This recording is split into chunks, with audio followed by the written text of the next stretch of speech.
மாசிலா உண்மை காதலே கேட்டுட்டே இருப்பேன் நான். அவங்களுக்கு அதே தான் கிடைக்கும் பாட்டு. எப்போவும் ஜென்ரலாக ஃபங்க்ஷன்ஸுக்கு போகிறது இல்லை எதுக்கும். நான் ஒரு ஹோம் பேர்டு. எப்பவும் அவாய்ட் பண்ணுவேன். எதுக்குன்னா கர்வம் இல்லை மண்ணாங்கட்டிடணும் கூட அப்படின்னு நினைப்பாங்க. அப்படி இல்லை, ஒரு ஸ்டேஜ் பேர் போனால் நாலு பேர் பார்க்கணும். நான் எங்கே போனாலும் தலை குனிஞ்சிட்டு கிடுக்கிடுன்னு போயிட்டு வந்துட்டு இருப்பேன். அவ்வளோதான். ஷூட்டிங் போனால் மறுபடியும் எப்போ வீட்டுக்கு போகலாமான்னு இருக்கும். மிஸ்டர் எம்ஜிஆர் கூட தெரியும், அம்மா எப்போவுமே ஷூட்டிங் வரத்துக்கே பிடிக்காது அவங்களுக்கு. என்ன எதுக்கான ஸ்கூலுக்கு போகிறப்பல போகிறேன் ஷூட்டிங்க்கு. அப்போ அந்த மீட்ராப்பர் இதில் வந்து என்னை பற்றி ரொம்ப ஹையாக பேசியிருந்தார்.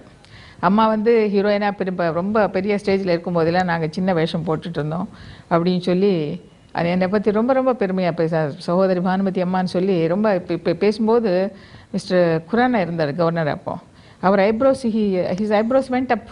இப்படி பார்த்தாரு, இந்த பொம்பளை யார் எங்கேயும் பார்க்கலையே இது வரைக்கும் எந்த ஃபங்க்ஷன்லையே. அவ்வளோ பெருமையாக பேசினார்.